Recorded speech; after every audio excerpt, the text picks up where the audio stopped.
Mesan ama mu nyina akwaba na afe yede enchiaso nkonso efiri ngaji nkɔpa Yesu Kristo nso ede ma mu nyinara yedim yi se ne woni yen adi ni ye wo hase no Sara na mo nso onemo adi ni ye kɔta mu nyinara se ne medi kankae no ye hwɛ ne di akire no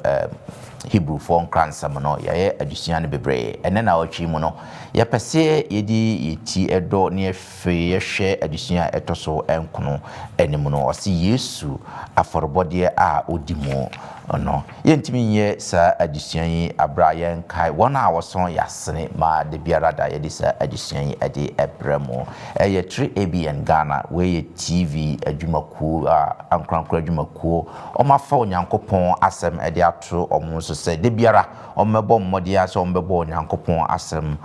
hu edawura che amesia afa wiase amansan nyinara che omo ne fa yen adusua yi na afi omo hwepete wiase nyina ma obi atimi enya bitie enti se wutie yen ewo Ghana na wo hwe na ase ba bia wutie na wo hwe na ase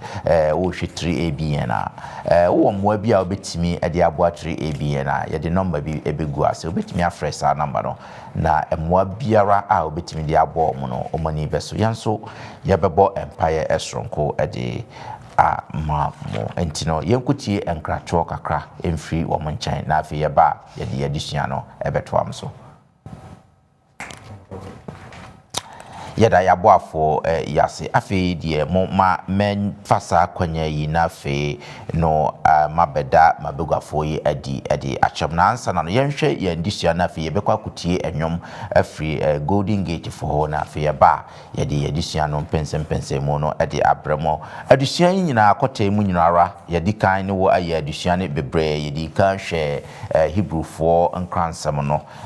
yehu se sa nkransam na ekoma ye nyinara na afi sa nkransam no munsem pote ne se Yesu Kristo ni yentem ginafo onoane ye hene onoane ye nkamafo onoane ye bibiara afi so Yesu Kristo na afi so woye ye nua woye nokwafo ono ne betiminde ye ho ato no ho so Yesu Kristo na ma onoana e betimi amaye ahmeje sa na Yesu Kristo na afi woye osofopeni Yesu Kristo ene ye nseche no Yesu Kristo na afi woye ye ntam ginafo papa no nano ye behwe Yesu Kristo se oye perfect sacrifice aforbody a edimu we nyina ye nkranhyesem anasa futusem a ene kokobonsem a na Paul echura koma Hebrew akenkanfo no abra na omudwidie atweape no mpese omwaye omho free gidie no ho enne sankransem no so ekoma ye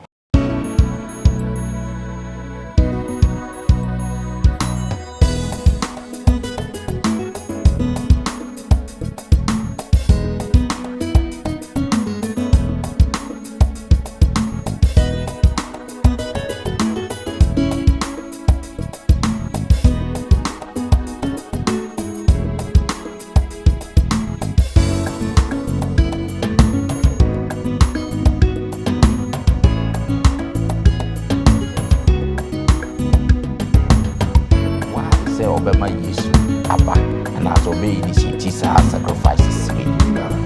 nya na ho na ne owo principles. That's right. Unyame or the principles and so afọdie no na no say how ma Yesu ay dia oyema onyankopon Mesan ama mu nyina akwaba na afe yede enchiaso nkonso efiri ngaji nkɔpa Yesu Kristo nso ede ma mu nyinara yedim yi se ne woni yen adi ni ye wo hase no Sara na mo nso onemo adi ni ye kɔta mu nyinara se ne medi kankae no ye hwe ne di akire no Hebrew for kransam no ye adusua ne bebre ene na otwi mu no ye pese yedi yeti edo ne efe ye hwe adusua etoso enkono enimu no osi Yesu aforbode a odimo no yentimi ye sa adusua yi abra ye nkai wona woson yasene ma de biara da ye de sa adusua yi ade ebremo ye 3ABN Ghana we ye TV adwumakuo ankrankra adwumakuo omafa onyankopon asem ede ato omo so se de biara omebo mmode ase ombebo onyankopon asem hu edawura che amesia afa wiase amansan nyinara che omo ne fa yen adusua yi na afi omo hwepete wiase nyina ma obi atimi enya bitie enti se wo tie e wo Ghana na wo hwe na ase ba bia wo tie na wo hwe na ase wo hwe 3ABN na wo mo bia obetimi e de aboa 3ABN na ye de number bi e begu ase obetimi afresh sa number no na mo biara a obetimi de aboa mo no o mani beso yanso ye bebo empire esronko e de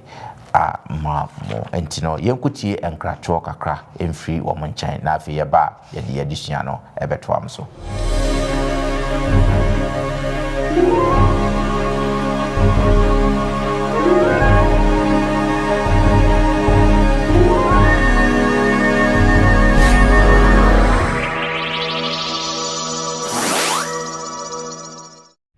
You can contact us on 3ABN Ghana on WhatsApp number 0577 654896 or call us on 057 654896 or email us on info@3abnghana.org.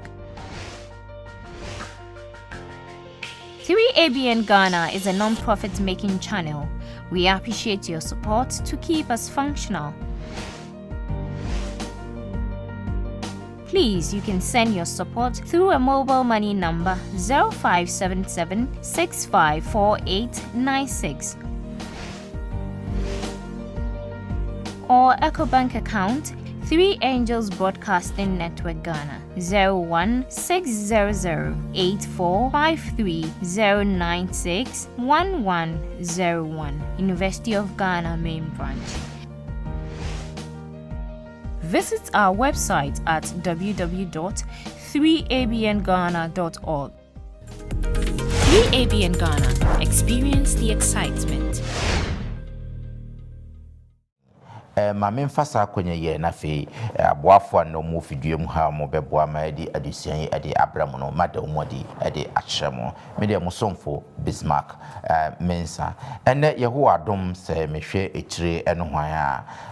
Elder Samuel Aji ena ete ekire eno hwan no Elder ye mo akwaba na fe meba manimu a opini otin mensa nso ena ete mfimfin so ye ni otin so de biarada oboaye ma de bia di sa adishan adebrem opinion ten ye mo akwaba and me ba me nsani first pen so Elder Hansen asamwa mo amota hwe sa ye dwumade de bia ro di mo akoten pa Elder ye mo akwaba great me da mo ase se ye frɛ mo no mo de odobebo odomu se emfa adishan se emfambre yen adishanfo mo ma sambre ye yen kata ye ne na me ma Elder Hansen into adishan and show body answer adofo no mama ye mompaye onokwafo enyankopon ene gya wosro ye dawase enanso biem wama ye kwanya foforo se yensua wo ho ade ye srew se beka ye ho chechire yen na chire wo ma etie nyina na ye nte wase na yetime ne watena se ne yawope ewo Yesu din mu nti amen amen great ye share Yesu the perfect sacrifice Yesu for body a odimo no ye enka abosem no opinion tin say why kradwa e wo Hebrew for enwoma no eche yedu nyimu du ennan no say why kradwa obetimi ama ya hwe ye enka abosem no Hebrew for enwoma no tie yedu chichemu a ye edu ennan na odi afode ekro no ara ama wona wate won ho awi peye amen amen great yɛnhwɛ yɛn adusua no mfa nhwɛ aseɛ mfiri ha sei sɛ wohwɛ adusua no ani animu na wɔse insan sɛ onipa yɛayɛ bɔne no nanka owu na fata yɛn nanso owu ananka efata yɛn no Yesu Kristo owu obewu wasenua no so no ayi saa owu no afiri hɔ ama yɛn dankwa obibia obeji saa asenua no adinte na ɔtwe mu nyina no yɛpɛsɛ yɛhwɛ asenua no sɛne Hebrewfo ngoma no ɔpresent no anasa ɔkyerɛkyerɛ mu na afei yɛn so yɛhu adusua yɛbetimi asua no ɛwɔ mu enti ma menhyɛ asɛm firi Elder Agye ɛhɔ no Elder Agye yɛnhwɛ afarbo korampo no ehu hia ne sen adentina ofi sɛ wɔsɛ yɛbɔ afɔdeɛ ini ya bizima ya wase afarbo so o bisa me sɛ ehu hia bɛ ne hia ni ya nte wa ka me ma o nya ne sɛ onipa yɛ bɔne no na ikase ewu and then when I mean a man no man before after the see your name now me pese e be kan mestre mi ni am ten na kan he before ten kro ti mo yedu ni na fi mi ye yi asem sa before my tea am kan ti ma ye edu no my tea natural so see ye nti na o ya apanfo frontem jinafo awu a owu de ye kan apam no mu mfum so ho agi nti ona wa boda ajapade edin afre won enya bohye amen amen eba ni sen ene ko ba se ho be hia afodebo onyankopon ene onipa ekwa apa onipa Pau Abraham se ye hwe Moses mu medin kan etedum na o se onyame ani Moses one Abraham chia ye no ena o chia Abraham bo se be man asefo ado sempo no anya na kena anase bo chia asase na obiya so no o se na asefo no de mo ena o bi sa ni se na be de na yo samle na te Abraham oni bo yenyamra moma yenhwe na yenkinkan Moses mu medinkan no etira ye dunu chichimo eye nsia no ekopema dunu no me bonu tofa na ana Abraham ebisai because of say na onipa ni mpiusu ko nani ana odame ye te sa na tie dia say be ye mo waje adi ntino me no be kwa pambi na apam no ana ma Onyankopon ma wode nantwie odwan aponche abudo ni abronoma na anantwie no ni dwan ni aponche de omo papa no mienu ana wose odugu mu afafa no ma de wan papa wo na wose Abraham ehwe na animre eyadu na fe esum ka bibi ba nya na ho be fa Abraham na ne ogun wo ne to di hu nya se de mu se Onyankopon ba se uja e be fa emo anu ntem na se tire na se ono nyame no ene Abraham kwa apam okay na nia mika kosi se apam hia ehia ene se ye mfaza Christ for particular kasade aya na ye kwa apam as a entire fan of serious but minim obi dine ba abutia na oni ni pakro ko apam na ni pakro o titi no na ye kasa na de nti na otu na o mfa o wadwen o ti o kwa obi because of so o ba o mo ko sha apam bia okay eno nti no na Israel for na say Abraham nunu ehu hia ni hia nkasa say o kwa apam na eno ano so ena wodi sa amboa na eden eso ano ena Abraham badnia eya anidi na se o ka ha se ubuswa emra no bedi enti se wo hwe ya o se akeka se no se Onyankopon kwa ena efa bibini ba di no ko mu yenu na kwa apam de se Abraham so ene efa bi ba Abraham ena mte won dimini so enti no onyame ye ne se ono na eja sa apam no was one e se sa apam sa and this apple share na body share and so that as I say man no and o ka share mu kina se hwe ne wa mu yi no wasefo wo de wa koda boko na wasefo no embe mpi ha na ye ti no 400 years e ti no o mbesi aba no mo fa asasi sa na we na me de she mu kina amwa gi ali ana ko ba se ampa apam no eto aso ema onyame ko so to aso en Israel ebenya because Israel for na Abraham asefo en ntino onyame eno be shebo na sa ko she no ena Israel for anti ani so because of say o se ko she a ono mo she no se o to agan se o kinkan o se ema Israel for onyame ti moja anase o de moja epiti ko so eri che apam kina etre won se onu onyame no ene no nko apam but nyame pesa me lo ke pada na pesa kusin nya se because the whole quarter we no is ya side to ya na ne o ke nyina ne se Israel for bu na so enti obu mra no so na ewu hia se onyame bu atentrene no obu maten enti na to se owu na nipa wu esa ana onyame eye ahomobro nti no na opese odi nipa nkwa no na eti so ye adefofo okay adefofo ye ne se sa na ti e dia ewu a me same ese me no o man do bala ba bisi ma na mu no ewu okay na Yesu bai ebisi ye na mu ye na ya kinkan se mu na ya kinkan ye no eno nti se afọdịpa ọbẹpọ ọhịa no na ewu hia ne se na ebe ya me ne o ye mu nti ya da nkwa eno nti na no so ma Yesu man ba ye yo meda Yesu eba ebe hui edete ye nkwa na ni ya se ka nyesa na ka di chane se onyame ebe what ntia because of say ada tenka obekum nipa na se o di nipa nkwa se de mra anya aduma okay na se o maintain both justice and mercy. And no, and a man to me, possible. Yo, Elder, meda se pass, wafa quina free watch, wafambre watch, a pam no, and if you are for bono here, say, yaba for na. Maybe say, na, I didn't know was say,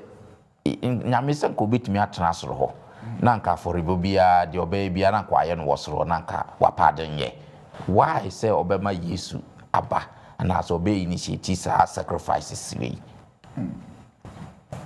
da say me mo crime elder wo wie no or the be wie ho na ne tia watwam a ne say ampa nka Nyankopon wo power bia say o ka se nipa wa ye bone nti no I don't need upon bia metimi ayi bone na free ho nanso nyame o work with principles. That's right. Onyame or the principles e na ye na adwuma na e ba ne principles wa onyemu into Hebrews chapter 9 verse 22 no osina se bonifafiri ama mojahwiegu ama bonifafiri eni ho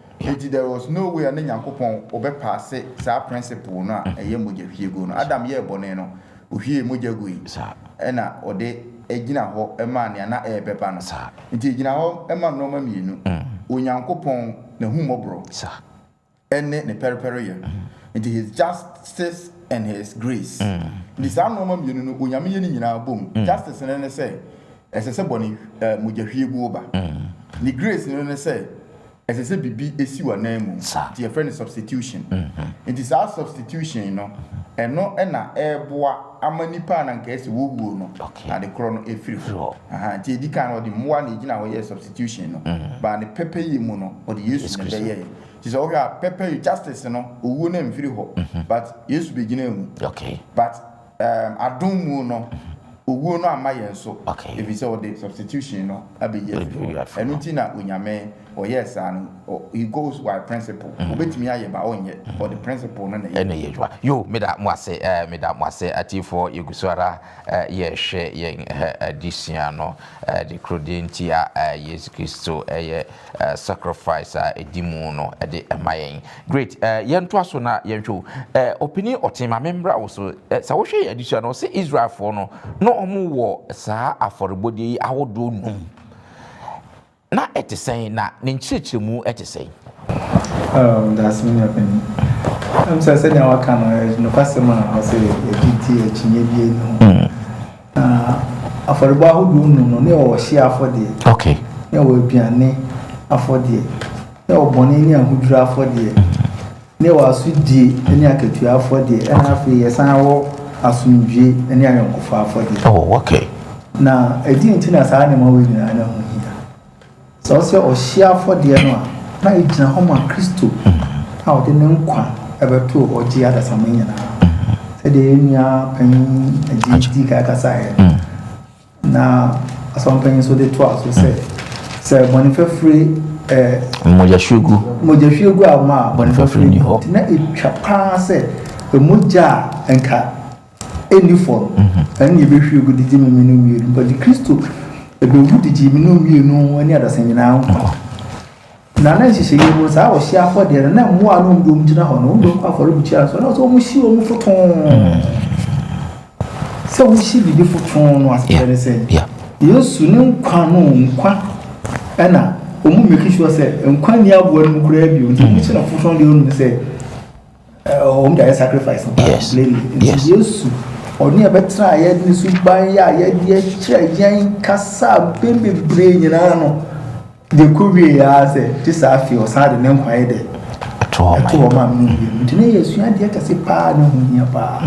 eno achi no afi ni wo sa ya aduane enso so afode no na eno se gina ha ma yesu ye de a oyema onyankopon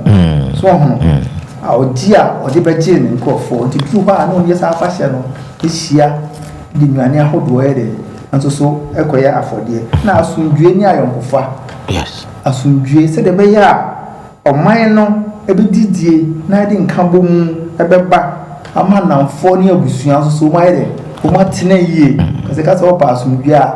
ehu hia pa sa na betumi obi enya asundue no se wo kona na so amu yankabo muti ya so ra ba ni afri bibi love feast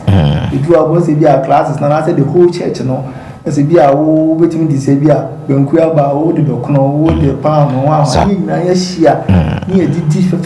fe ebi edidi e ho nkomo so obi e ho na se po bi a sa abra ne ahede ye fro ni na afro te na hu hia ba na fe sa obone ni ahondura enso so boni ti na Kristo bebu ma ye ti odai Bible na kasa se enye boni a na ye de dada ye ho dani aye die ni aye nom ni aye hwe ni aye tie nyina no fa ye boni sa nti basa ye ko boni ni ma na o se ye dry ho nti minim sa kan fon bi wa high cross refer na dry high so hono ma no em se ye omdo mpani fio so a ye ni si otu o mu ntu ma hu na mu se o mu di bi to ya wo mu di si o mu nchen time di time no penfo no be maso no mo e di ehuja wo mu se che se wo de pam mu de moni ni nyina so mu di dra wo mu sa pepe na e koso wo Israel for e brain when afi asudie na akatua so afore bo no anu so na gina ho ma se me bi ana mafo mo aba be fa wa die bi enti e brain dura ni e yesa afahye no a wa di ambewi a no eja ahobrasi na do ade abro oh okay na denti asia ba na de eya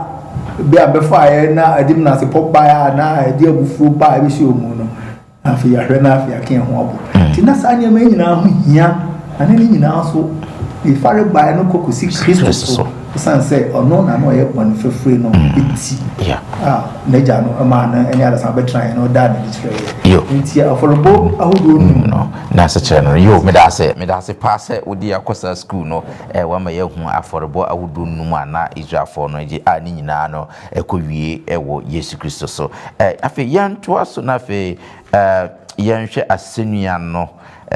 na yenhwe ahase na yebehwe Jesus perfect sacrifice say Yesu Kristo sanye trosem na eka ne mudia na for body no emudie no yenhwe anyitu osamienu na fe yemfa ntoto ho Hebrew fo nwoma no etie yenso yimu aduonu nson na Hebrew fo nwoma no etredu yimudu say openi otin waye krado a Hebrews chapter 7 verse 27 na was a huri na waka Hebrews 10 verse 10 for it ya yamson chi mo aduonu anson mind ni a etre no ese Hebrews 7:20 say ono na enhia no da say osofo panimfo no say obo ono ara ne bone ho afode kane ansa na abo oman no de na emomode ne ho abo afode no oye we preko. That's right. Hebrews 10:10 we are powerful. 10:10 also the almighty no say sa ope enu na wonam Yesu Kristo honam a ode bema ye no so ate yen ho preko. Amen. Go opening hands yenhwe say na Hebrew for church Yesu Kristo ne sacrifice no say no church mu me da say say ohwe baby ayi di fear we drew ya the share Jesus Christ topic ni Jesus the perfect sacrifice. That's right. And I actually say a dear cranty na here say not affordable.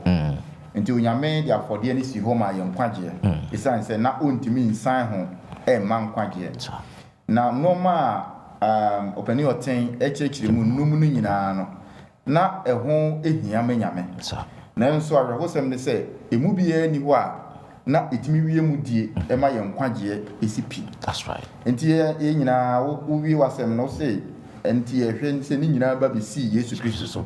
ɛne na deɛ na ma Yesu deɛ no mom esipi. That's right. Enti wo hwɛ Hebrew fo ngoma etin so nkyemu enson no a kenkan ye no. Aduonu nso no. Aduonu nson no. O kenkan ye no a. Say esan timu a. O say Pacho o timu bi mami 727 no. Aha, ensempo bi mo mu nya ba. Aduonu nson no. Ma ntie bi o say ono na ehihia no da sɛ ɔsɔfo mpanimfoɔ no sɛ ɔbɔ ɔno ara ne bɔ ne ho afɔdeɛ kane ansa na ɔbɔ ɔman ne deɛ na mmɔmɔde ne ho bɔ afɔdeɛ no ɔyɛ wei prɛko. Good, me da se. Enti sɛ wohwɛ asɛm na ɔka ayɛ no a na ɔyɛ reference bi sɛ ɛne afɔdeɛ ahodoɔ enum a na ne akeka ho no a na wɔn bɔ no ɛdeɛ bɛn na na asɔfo mpanimfoɔ no na wɔn yɛ na edi kan sɛ na wɔn di kan bɔ wɔn ankasa ho afɔdeɛ adentia wɔn yɛ sinful human beings te sɛ wɔbɔ ɔno ne bɔ ne ho afɔdeɛ ansa wakɔbɔ ɔman no afɔdeɛ nanso Yesu deɛ ehia no he does not need saa na brɔfo ne ka he needed not to sacrifice for himself adentia fi sɛ ɔnyɛ de bɔnyɛ ni te sɛ mene o ɛno nti no sɛ wode toto ho a na kyerɛ sɛ ne ɔno bɔ ɔno ana fɔdeɛ ɛne ne a wɔmmɔ ne ɔno na fɔdeɛ bi sɛ ɔnyɛ bɔne no deɛ he na ɛyɛ perfect ɛyɛ Yesu deɛ no. That's right. Aha enti sɛ ɛno ɛtɔ nkyɛn a ɛma yɛhu ɛnoɔma ahodoɔ bi a ɛma Yesu afɔrebɔ no a ɔbɔɔ no baako prɛko ɛfiri sɛ na afi biara ɔsɔfo panin no ɔno nso ɛsɛ sɛ ɔkɔkɔbɔ afɔdeɛ na Hebrew fo ngoma no ebisa question bi sɛ na ɔsɔfo panin afɔdeɛ no sɛ na ɛyɛ di a adenti afi bia na ɛsɛ sɛ wɔsan kɔbɔ ba Yesu deɛ no deɛ ɔsɛ ɔbɔ no prɛko nti adeɛ ɛyɛ perfect ɛna yɛyɛ no once a yɛnyɛ biem ɛnka ho ɛna nea ɛka ho ɛne sɛ nea ɛma no yɛ different paa yɛ effective ne sɛ ɔsɛ Yesu deɛ no na ɛwɔ sɛ wohwɛ Old Testament deɛ no a na ɛni fulfillment biara na ɛno ɛyɛ type na ɛyɛ bibi a sɛ yɛayɛ bibi ato hɔ te sɛ the type nhwɛsodeɛ enti nhwɛsodeɛ deɛ ɛyɛ den a ne di mu no ba ɛno no ɛbɛfiri hɔ. That's right. Enti Yesu deɛ no nso na yɛfrɛ no the antitype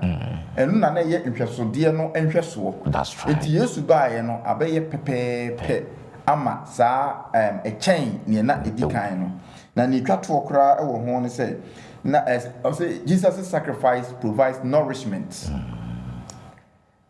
Afɔdeɛ a na ɛdi kan no biara ni hɔ a na etimi ɛma enipa nyini ɛwɔ Nyankopɔn mu efisɛ wonya bɛyɛ wie a ɛyɛ aboa na Petro nwoma no ɔse na ɛmoa mogya ɛne mpɔnkye ne nwan ɛne ɛnantwie mogya no entumi anye yɛn nkwa na entumi ama yɛn anyini wɔ Kristo mu nanso saa Kristo mogya yi a ɛyɛ perfect no deɛ ɛno etumi ma yɛ ɛma yɛ nourishment ɛno nti ɛna owie yɛ no otumi de BBC wa yɛfrɛ no Awurade adidi the Lord's Supper ɛno nti wo ba bɛwu no kɔ Yohane nsempa no mu a 16 John 16 hɔ no say na mede wei ama mo sɛ kuruwa yi ɛnyɛ me mogya a abere biara mo bɛnom ano no etimi ka saa sacrifice no me wuo ni me wu sɔre paano yi ɛno na sɛ mudi a ɛyɛ brodo a mudi a mungu da na ɛbɛyɛ mumu adwuma eti ɛmo mogya no yes na ɔmo bebi wɔ hɔ na ɔmo di nanso entimi anyɛ saa adwuma no ɛyɛ Yesu Kristo mogya no tinia etwato a ɛma yɛn ne sɛ wo a wagye Kristo mogya no ne na fɔdeɛ na die no problem what people have in this world ɛnɛ ɛyɛ sɛ adenti ɛna mo bɛka sɛ wɔ nipa baako ebetumi abɛwu ɛde agye wiase nyinaa bɔ ne free time a yɛbɔ wiase kosi sɛ ɔbɛsia ba bi ɛnyɛ no korɛ people have difficulty in believing this ayen deɛ me no wo deɛ sɛ yɛgye di sɛ ampa ɛyɛ Yesu Kristo mogya no na sɛ wogye saa gyidie no na wotoa so ɛwɔ na didie no mu a ɛno na ɛboa wo ɛnɔrehye wo ɛma wotumi tena ne gyidie no mu kosi sɛ ɔbɛba sɛ sɛ biribi a mobɛyɛ saa deɛ mo nyɛ mfa nkae mempa mu nka me wuo ani me wu sɔreɛ enti nneɛma Yesu mogya no ana Yesu wuo no ne n'afɔreɛ no ɛyɛ perfect no ɛyɛ sɛ ɛso kyɛn nea na ɛdi kan no in all sense na wogye deɛ nso a ɛma wo nkwagyeɛ ɛfa ɔno ne wuo no so ema unso unsa kasa wuo no echefane yo me da say da Hansen say wa bibie musa ama yento aso na fe yenhwe asenua no ene bone fafre yenhwe yen kan bibi wo Hebrew form man e che yen kron yi mu aduenu mienu ekopem aduenu nwotwe no na fe yenhwe sene ehonom no oka efa Yesu Kristo dwumadia wodi no osoro ntumadan mu yenhwe sene ocheche mu wo hono before iti aye amkronche mu aduenu mienu ekro o ampa odemoja eti no manyina ho said the Amrano tie na moja enwu a wonfa che nso eni ho enye na etwa se odi ye no mati osoro onoma nhweso no ho na osoro no ma no ankasa de odi afode a eye chene ye no na ate ho. That's right. Na Kristo a nhyane kronkron bia a odi nsa eye a eye kronkron bia para no ho nsentwerene no mu na emu hyane osoro ankasa se afi orikoyi ne ho adi Nyankopɔn anim amaye nanso wan hyane ho se odi ne ho ebaba afode mprepi se dia asofu pani adi obi emoja hyane kronkron bia eda mfinsia no ene anka ese se otahu ama se otahu ama ne furi ase free na afi a wiase emre wieduri wayi ne ho adi preko se ona wafore die afode a ede ne ho aboye no ebeyi bone de unu so na sede eda ho ama nipa se wo bewu preko na enu achi atemu beba no saara nso na Kristo a wode no bo afode preko se onso nipa bebre bone no ebekwati bone ayi ne ho adi impre no so a kire wona ohwe no kwan no ede won akọ nkwagye mu amen great me da se waka de kama sa ede amay eldaje yenhwo sa passage enyitu osemi die se na ekire ya na se die na ekire efa Kristo dwumadi a wodi no osoro ntumadan mu this morning there was bi se yehwe Yesu Kristo dwumati trupa wodi no osoro eye dimaduma na ansa na obabedi amaye no odini moja no ebe pa akode e wa senu ya so eno ene ma no sa akwanya ne sa tumi no e kwatna ajani faswa na odi amaye na ose senia osoro entimadan mu entutu ye ni susu nya ate no sa pepepe no nyame e ma Moses eye ne nseso e wa ena ona odidi oni fafiri ho dwuma e wa asase so a enti na ye hu ni se o se moja a wie hu a oni fafiri e ma enti na eye Yesu oba bi wa ma ye no ne die no so en hweso ena na Moses mre so na omonye okay na Aaron no e de bo afode e de moa moja e bo afode na sa afode bo na obon o se ọba afọde na oku aboa na opete moja no epite entumadan mu no opete bi egu nipa no so na moja na opete enti no ama fi ayere aba aka Onyankopɔn asori fio na ore to osoro de no se ere te se wo se ase osoro boni ni mo esi den na o se ati se wote ho entumadan no o se afọde ba Yesu bebo ye enti no ama boni aka Onyame ayiwan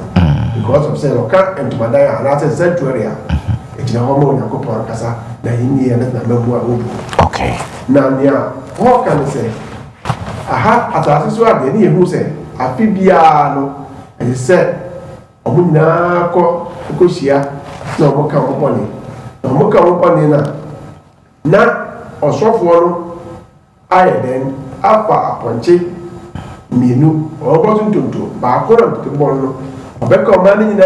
boni eguso no kwa koja na titi na wako ba akoso no na ba fode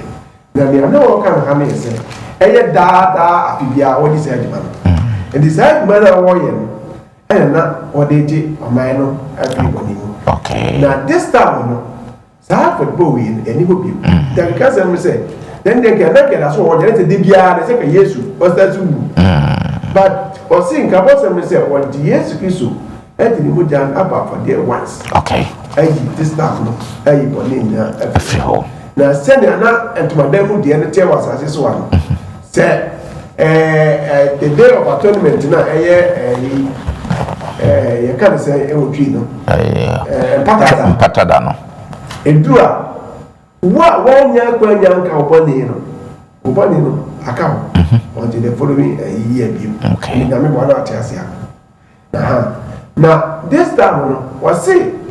sa empata no yes Kristo aye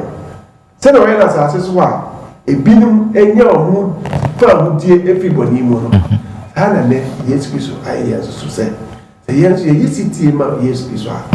ye be ya fa mu die everybody mu because of say na ye kan ye think I say onyame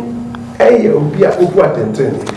enti enam na hu mo pro en pepeye anase ne trene a oye enti no na je say what ni na ye aduma bu mu enti no okay etwa say no onya anamsini anyes a aye bias because we need asem so no na dis your nature ye hwe say ye ma Yesu Kristo mo ja no enyo kwa na emra wo kuru bia no o di ma ye so ye ma about so amaye okay okay yo me da say opini aje sene wa cheche mu no me da say pa yo ma me fa kakre emwa ne oka ya say near passage na wo Hebrews chapter 9:22 equal 28 no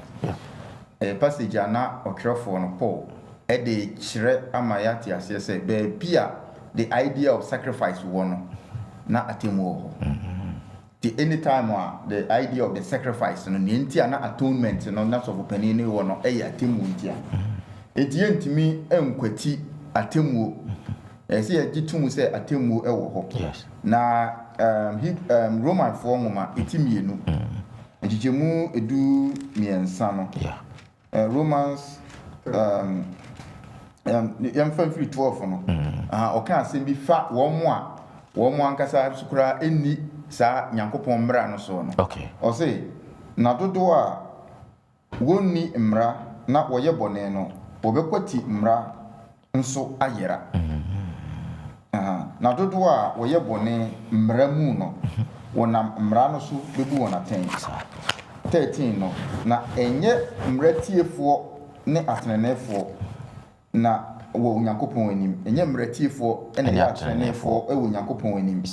na mmom mmara so difo na wobebu won bem na amanamamufo a wonni mmara no de won awusu ye mmara no mu nnoma a yenom a wonni mmara no ye mmara ma won ho okay enti ni opeso okira ni say this atonement no yesu bu afode de ma obia John 3:16 obia obegi no adi edi se obi anti asemi kura se wonni nyankopon mmara iso ne na yi anya ntumu a o say onam na hunimu so nyankopon bebu na 10 di se wokọ Hebrews 9:28 no a o say na nti wayi edabi asi ho a obebu aten enam aforebo no a obebo ye nti ti ye nhya ne nso say all the sacrifice na yesu be ye no enye kwanti na obe ye o ye ne say ebre bi ba wonam sonso ebebu aten na onam aforebo no wona wogi aforebo no di yesu benya bembu na wona wanya aforebo no ni ananti mu nso no obebu wonfo na obi ante kora nso a onam ono ano sonso ebeye mrama no amenyame atimi ebu aten yo me da say openi Hansen sene wacheche mu na afede yen hwe ne di awiye no openi oten hwe fa wani bu oje ya Yesu Kristo beje ye onam cross no anase asini no so ebeje ye de ofa mu na waye ye ne waye ya ede na eche ye fa onyankopon ni so that's bebre achinie bia ni ho se wiase ni na de dudu nyina na nyankopon dia ni ye ne atimu nyina entu fianse nsi abo nkase ye ne ane ye sanse ifu baby na baby efu ne abosi ano so ayi nyankopon na tro no kase se gidie ni mo bi nso ani ese ne obo nyankopon chen se oye de ogidi se oho mu hwe ne hira kwan so de nkatuafo sa onam saa kwan so na afi boni a ye ya nka so akatu asayen o ma ne do besane be ye de ebe oje wu ye ji nkwa sa no wo saa nkwa je ne hye de ma ye sa se na ni ku nipa ho na ni ku ya ho cha abode nyina so ho enti enya kwa no ma Yesu ba ye enti se wo kenkan Romans 1:16-17 o se nkwa je nam gidie so ba sa gidie nkuto nkwa na wonam so abede obetimi enya nkwa enti no ma Kristo ba ni eba betra ye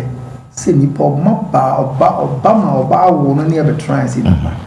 tre ye ni ma bebre ansa no ye enti so kia ga no se na mani nwu asempa no ho efuse enyankopon tumi a ede ko nkwagie mu ama wona wo gidie nyina obi a wo gidie bia so wo gidi pe nkwagie ye wo dia sa elder kan gase bo ka se bimbu ni ho ma emra so emra tiefo teke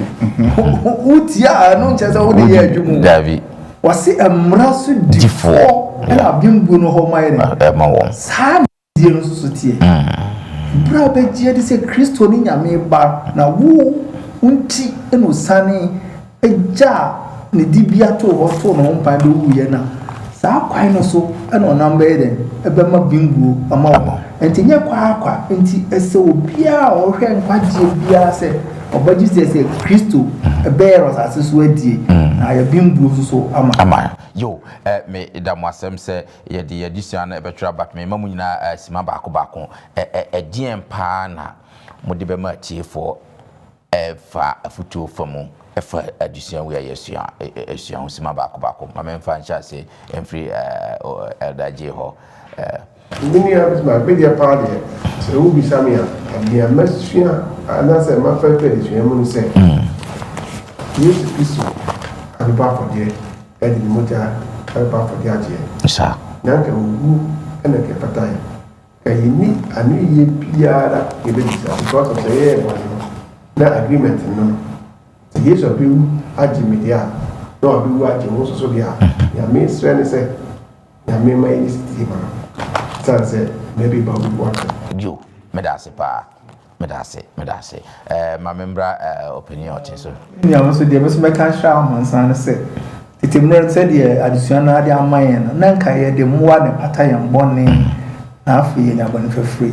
sa ne ma na afri ho Kristo na se oda be ya agiti amani panyina enti se agi Kristo di na afi ye di ne hyehyere so a o se